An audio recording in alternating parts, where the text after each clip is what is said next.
As the first light of dawn touches the rugged landscape of Hawaii Volcanoes National Park, I stand among my fellow rangers, the chill of the morning mingling with a sense of anticipation. My name's Ko. I'm a park ranger who's walked these trails and climbed these ridges more times than I can count. Today, though, the familiar terrain feels different, shadowed with uncertainty. Ko, you are right, brah, a voice asks, pulling me back to the present. I turn to see Leilani, a fellow ranger and my best friend since we were knee-high to a grasshopper. Lanny's always been the kind of person who lights up a room, or in this case, the dense forest of the national park. Her hair, a cascade of dark brown curls, is pulled back into a practical ponytail. Her almost jet black eyes, sharp and alert, missing nothing, scan me for any sign of distress. I nod, forcing a half smile. Yeah, you know me, Sista, I'm solid. Just got a feeling, you know? My gaze drifts over the expanse of the park, the volcanic land that's part of my soul. Lanny leans in, her voice lowering to a whisper. I feel it too. Something's off today. You ever get one feeling when something not right? I ask. Yay. This morning, as I wake up, I see. Her voice trails off as she glances around, ensuring no one else is within earshot.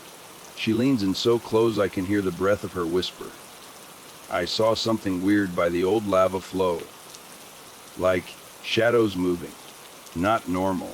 But before she can elaborate, Captain Crucero, a robust figure with years of experience etched into his weathered face, calls the team to attention. His gruff voice cuts through the morning chill.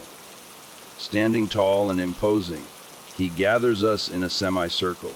Listen up, everybody, he begins, his gravelly voice carrying through the crisp morning air. Last night, the Geological Survey detected unusual volcanic activities on Kailaya. Increased seismic activity and gas emissions suggest that something's brewing beneath the surface. A collective murmur of concern ripples through the group. Mount Kailaya, one of the most active volcanoes on Earth, is a sleeping giant that we respect and fear in equal measure. Looks like Peel is stirring, Lanny mutters, referring to the Hawaiian goddess of volcanoes and fire. Her tone is one of reverence mixed with caution. There's more.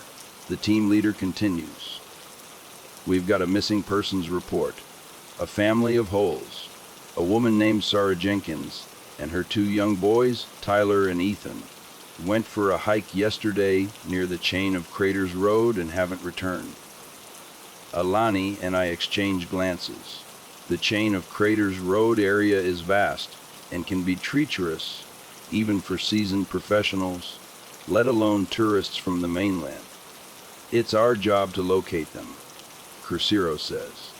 We'll split into teams to cover more ground. He unfolds a map, pointing to various locations. We all huddle around to study the map. Sato, he calls out, his eyes fixed on me. You're with Lennox. He shifts his gaze to Lonnie. Start at the Kalapana Trail and work your way north. Keep your radios on and report anything out of the ordinary. As Crucero's orders sink in, a flurry of activity erupts among the rangers. The normally serene morning at the park transforms into a hive of focused urgency. Each ranger, aware of the gravity of the situation, springs into action. I turn to gather my equipment. As a seasoned tracker, my backpack is filled with essentials: a GPS, a detailed map of the national park, high-powered binoculars, and various other tools for navigating and surviving in rugged terrain. Beside me, Lanny, a trained EMT, is equally focused. Her bag is a compact but comprehensive kit designed for rapid response. She checks each item: bandages, antiseptics, splints, and emergency medications. As I strap my boots tightly, ensuring they are fit for the rough terrain, I glance at Lonnie. She catches my eye, offering a nod of solidarity. What do you think? Ko, She asks quietly, her voice tinged with the unspoken worry we all feel. You reckon we'll find them? I pause, adjusting the strap of my pack. In moments like these, it's not just about what you say, but how you say it. Confidence can be as contagious as fear in these situations. You forget who you're talking to. I say with a half smirk, trying to lighten the mood. I'm the best tracker on the Big Island. If they're out there, we'll find them. She gives a small laugh, the tension in her shoulders easing ever so slightly. That's what I like to hear. Let's bring them home. The early morning light filters through the dense canopy as we load the Land Rover, casting a soft glow on the rugged terrain of the park. The engine roars to life, and we head towards the search area. As I navigate the familiar route towards the Kalapana Trail, the connection I feel to this land pulsates through me. This place, with its rugged beauty and untamed wilderness, has been a part of my life for as long as I can remember. It's more than just a job, it's a calling, a deep, rooted bond with the land that nurtures and challenges me in equal measure. Lanny, sitting beside me, is lost in her own thoughts, her gaze fixed on the passing scenery. Growing up, we spent countless summers exploring the hidden corners of this paradise, from diving into the crystal, clear waters of hidden coves to racing each other up the ancient lava trails. The closer we get the base of Kealia, the more evident the signs of recent volcanic activity become. Thin wisps of steam rise from cracks in the ground, a stark reminder of the raw power beneath our feet. Look at that, Lanny murmurs, her eyes fixed on a newly formed fissure, its edges blackened and sharp. The earth here seems alive, breathing and shifting with a life of its own. The beauty of it is both mesmerizing and unsettling. I pull the vehicle over, and we step out cautiously, scanning the area. The ground feels unusually warm under our boots. This wasn't here last week, I note, my voice low. The fresh lava flow, now solidified, creates an eerie, undulating terrain that stretches towards the horizon. We proceed with increased vigilance, knowing that the volcanic activity could pose a hazard, not just to the missing family, but also to us. Paths that were safe yesterday might not be today. As Lanny and I navigate the treacherous landscape, our eyes scour every inch of the terrain, searching for any clue that might lead us to the missing family. The silence is heavy, broken only by the occasional crackle of our radios and the distant rumble of the volcano. Suddenly, I spot something unusual in the distance. It's a small dark object, partially obscured by the rough, newly solidified lava. Over there, I gesture to Lonnie, pointing towards the object. Reaching the spot, a chill runs down my spine. It's a camera, half buried in the hardened lava. The lens is melted, warped by the intense heat, but the body of the camera is mostly intact. It's chilling evidence that the family we're looking for might have been caught in the lava flow. Moving cautiously over the rough terrain, we soon come across more signs of the family's presence. A torn piece of a map flutters against a jagged rock, and a water bottle, its label partially melted, lies discarded nearby. Lanny kneels down, her hands carefully sifting through the ash and debris. The somber mood intensifies as she uncovers a small backpack, partially buried and singed at the edges. It's a vivid red against the monochrome landscape of black and gray. My heart sinks a bit more with each brush of her hand, revealing the harsh reality of our mission. She looks up at me, her eyes reflecting sorrow. It's one of the kids' backpacks, she says quietly, holding it up. The name Ethan is embroidered in bold letters on the back. I crouch beside Lanny, examining the backpack. Inside, there are remnants of a child's adventure, a crumpled map of the park, a small toy car, and a half-eaten snack bar. Everything is coated with a thin layer of ash. The weight of our discovery settles heavily on us. As Lanny gently sets the backpack aside, we continue our search around the area. The silence between us speaks volumes, each of us grappling with the potential outcomes of our mission. Lanny carefully logs the coordinates of our discovery on the GPS. She then radios back to base, her voice steady but tinged with the gravity of our find. "Base, this is Ranger Lennox.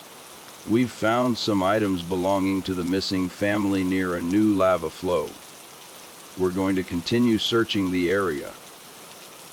As she communicates with the base, I can't shake a gut feeling that there's more to this. I decide to extend our search perimeter. The landscape around us is treacherous, a labyrinth of hardened lava and jagged rocks. Despite the weight of what we've already discovered, something urges me on. It's just a hunch, but hunches have always served me well in the past. The air is thick with the heat emanating from the ground, and the smell of sulfur hangs heavily around us. It's a surreal landscape, one that's both beautiful and brutal in its raw, natural power. Then, I see something that stops me in my tracks. There, in the middle of a large expanse of cooled lava, are footprints. Not just any footprints, but what appears to be a set of bare human footprints. These impressions in the hard, black surface look as if they were made when the lava was still molten, an impossibility for any living being to survive. I crouch down for a closer look, trying to make sense of what I'm seeing. The footprints are unmistakably human, each toe defined, the arch of a foot clearly visible. They lead away from the area where we found the camera and the backpack, weaving through the rough terrain. "Lanny," I call out, my voice barely above a whisper, not wanting to believe what I'm seeing. She finishes her transmission and hurries over, her expression turning to one of disbelief as she takes in the sight. "How is this even possible?" she murmurs, echoing my thoughts. We gingerly follow the tracks. The trail of footprints leads us further away from the barren lava field, towards a region where the volcanic devastation blends back into the lush greenery of the park. The footprints become less distinct on the softer ground, but we continue, guided by broken twigs and disturbed earth. Lanny and I push forward, our senses heightened. The forest around us is alive with the sounds of nature, but to our trained ears, it's what's not heard that speaks louder. The usual chatter of birds and rustle of small creatures seems muted, as if the forest itself is holding its breath. Then, through the dense undergrowth, I catch a glimpse of something unusual. It's a figure, humanoid in shape, but its movements are odd, almost erratic. The figure is covered in what looks like volcanic ash, giving it an eerie, ghost-like appearance. I instinctively reach out, gently touching Lanny's arm to draw her attention. My gesture is subtle, a silent communication perfected over years of working together in these unpredictable environments. We both freeze, our bodies tensing as we observe the figure through the thick foliage. Lanny's eyes meet mine, a mixture of confusion and caution reflected in her gaze. With a slight nod, we agree to approach carefully, mindful of the potential risks. The figure moves with an uncanny grace, almost floating across the forest floor. Its movements are fluid yet disjointed, creating an unreal image against the backdrop of the verdant forest. As we inch closer, the air around us grows noticeably hotter, a stifling heat that seems to radiate from the figure itself. The ground beneath its feet is scorched, leaving a trail of smoldering embers and blackened earth in its wake. The underbrush, parched from the recent dry weather conditions, catches fire at the slightest touch of the entity's burning footsteps. The intensity of the heat emanating from the figure is like nothing I've ever experienced. It's as if the very essence of the volcano's core is encapsulated within this being. The dry underbrush ignites with alarming speed, the flames spreading rapidly through the dense vegetation. Lanny and I exchange a look of alarm, realizing the danger we're in. The fire, spurred on by the hot, dry winds, quickly becomes a roaring blaze, consuming everything in its path. The forest around us transforms into a fiery hellscape within moments. The heat is suffocating, the air thick with smoke, and the crackling of flames. Lanny and I are forced to retreat, but the fire spreads with terrifying speed, cutting off our usual paths. Every direction seems to lead further into an inferno. We scramble over the rough terrain, the heat so intense it feels like our lungs are burning with each breath. We're both seasoned rangers, but this is beyond anything we've ever faced. I grab Lanny's arm, pulling her away from a falling, flaming branch. We're running blind through the smoke, relying on instinct and our deep knowledge of the park's landscape. The visibility is near zero, the air a swirling mass of embers and ash. We stumble upon a narrow ravine, the only viable path away from the flames. The ground is uneven, treacherous with loose rocks and steep drops. We navigate it as quickly as we can, but it's like moving through molasses. Lanny coughs violently, her face smeared with soot. I can see the fear in her eyes, a mirror of my own terror. Keep moving, I shout, more to convince myself than her. The heat is relentless, an oppressive force that seems to press down on us from all sides. I can feel my skin burning, the heat searing through my clothes. My throat is parched, each breath a scorching gulp of hot air. Suddenly, a loud crack resonates through the air, and a tree collapses mere feet in front of us, blocking our path. The flames leap higher, fed by the fresh fuel. I frantically look for a way around, but the fire is closing in. In a desperate move, I lead us down a steep embankment, sliding and tumbling over rocks and debris. Lanny follows without hesitation, trusting my lead.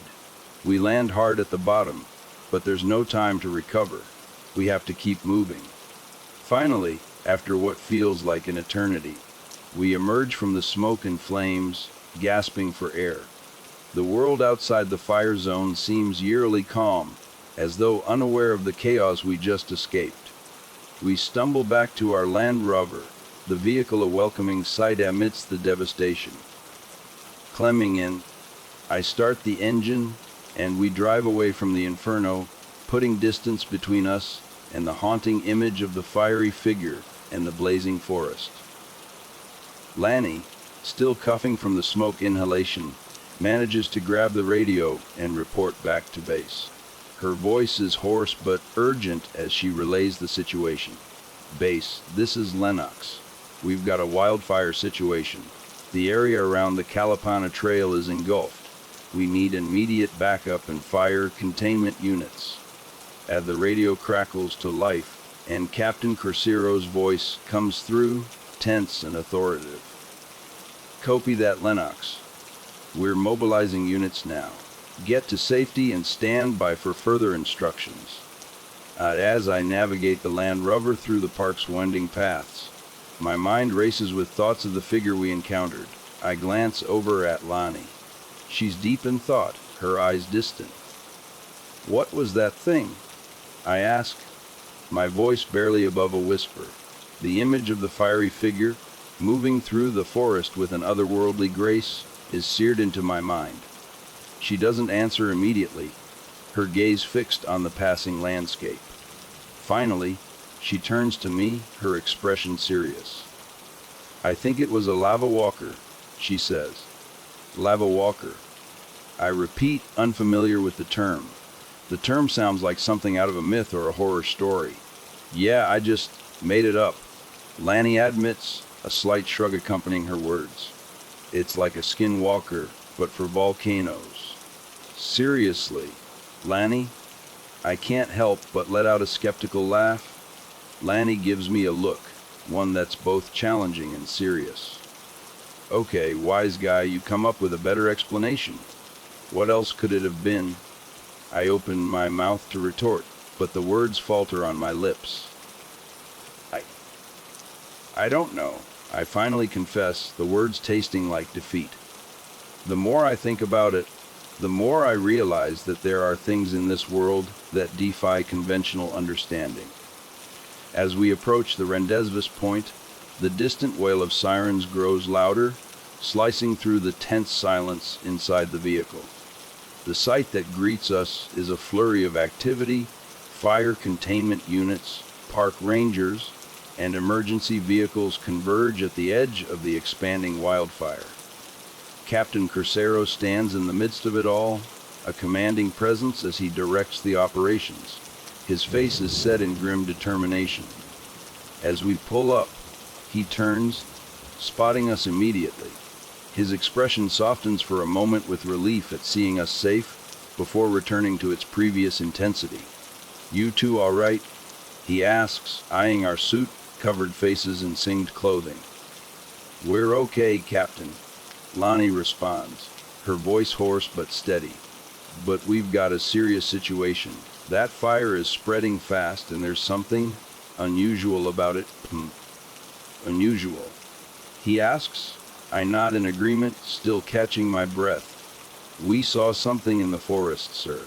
It's hard to explain, but it seemed to be causing the fire, moving through the trees like it was part of the flames." Corsiro's brow furrows, a skeptical look crossing his face. "Sounds like heat exhaustion, Sato.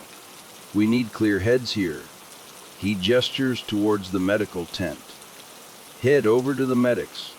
Get yourselves checked out. If you're fit, I need you back on the line. This fire's not going to control itself, and we need all hands on deck." After a brief rest and rehydration, we don our firefighting gear, feeling the weight of responsibility on our shoulders. The afternoon sky is aglow with the raging fire, casting an eerie light over the park. We join a small team of rangers and firefighters, ready to venture into the heart of the wildfire. Helicopters and drones overhead coordinate our movement, but the journey is perilous. The air is thick with smoke, reducing visibility to mere feet. The heat is stifling, like walking through an open furnace. Embers whirl around us, carried by the hot winds, threatening to ignite anything remotely flammable. Suddenly, without warning, a massive flare erupts. A wall of fire explodes from the underbrush, fueled by a pocket of trapped gas. The force of the blaze is like a physical blow, knocking me off my feet. In the chaos, I'm separated from the rest of the team. I shout Lanny's name, but my voice is lost in the cacophony of crackling flames and collapsing trees. Panic sets in as I realize I'm alone. The heat is so intense it feels like my skin is blistering through my protective gear. My breathing is the only sound that pierces the relentless roar of the flames. Each inhale and exhale echoes through my oxygen mask. The world around me is a terrifying landscape of fire and smoke. Trees, once towering and majestic, are now monstrous torches, their branches reaching out like fiery claws. I stumble over a fallen log, the wood crumbling under my weight, embers scattering like fiery rain. My heart pounds in my chest, a rapid drumbeat echoing the chaos around me. Then, out of the corner of my eye, I spot a figure moving through the flames. For a moment, I think it's Lanny, but as it comes closer, I realize it's something else entirely. The figure moves with an eerie grace, untouched by the fire that rages around it. As it approaches, the air around it seems to warp and ripple, the intense heat bending light itself. The flames seem to dance around it, converging into a swirling vortex of fire and ash. Just as the figure nears, a hand grabs mine, pulling me back to the harsh reality of the firestorm. I turn to see Lanny, her face obscured by the visor of her protective gear. For a moment, In the surreal, smoky haze, she looks alien, a creature from another world in her fire-resistant suit. But it's her grip, firm and determined, that grounds me, convincing me she's very much human. We can't stay here. Her voice cuts through the roaring fire. The ground under our feet shifts unpredictably, the earth cracked and uneven from the intense heat. We dodge falling branches and leap over smoldering debris, the air thick with the acrid smell of burning wood and ash. As we navigate through the inferno, trying to stay ahead of the ever-advancing flames, a haunting sound pierces through the chaos. At first, it seems like another trick of the fire, a howl of the wind, perhaps, or the creaking of burning trees. But while we pause, panting and disoriented, the sound crystallizes into something unmistakably human: voices, distant and ghostly, floating through the smoke. The voices aren't speaking in English, nor in the familiar pidgin that's like second nature to us. Instead, they're in Hawaiian, the language of our ancestors, a language we've heard in school, in cultural celebrations, but never fully mastered. Despite our limited understanding, the tone of desperation is unmistakable. Their cries for help, the voices, haunting and persistent, draw us like a siren's call. We exchange a glance. The same thought mirrored in our eyes: we can't ignore this. We push forward towards the voices, time being our greatest enemy. The ground slopes sharply, leading to a steep ravine that cuts through the park like a scar. It's a natural barrier, one that the fire hasn't yet crossed, but the flames are close, hungrily licking at its edges. Lanny and I cautiously approach the precipice of the ravine. The voices grow louder, clearer. They seem to be emanating from the depths of the ravine itself, rising up through the billowing smoke like a chorus of lost souls. Among the ghostly voices, Lanny catches a word that sends a shiver down our spines. Kapu, she whispers, her voice tinged with fear.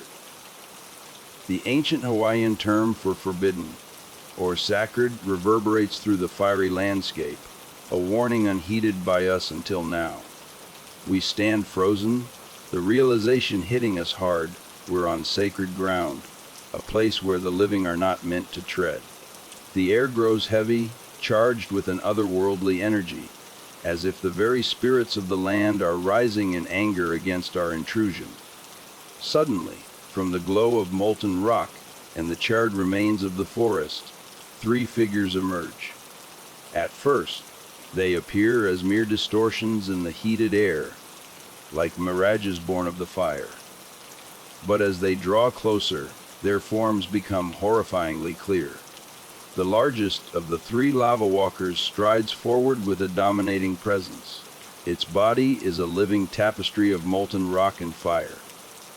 Flames lick across its surface, outlining muscles and limbs. Its eyes, glowing like coals, fix on us with an intensity that chills me to the core. Flanking the larger figure are two smaller ones, each moving with an eerie, fluid grace. Their childlike size gives me an unsettling feeling. The flames that envelop them cast their features in a grotesque, ever-changing dance of light and shadow. As they draw nearer, the terrifying truth dawns on us.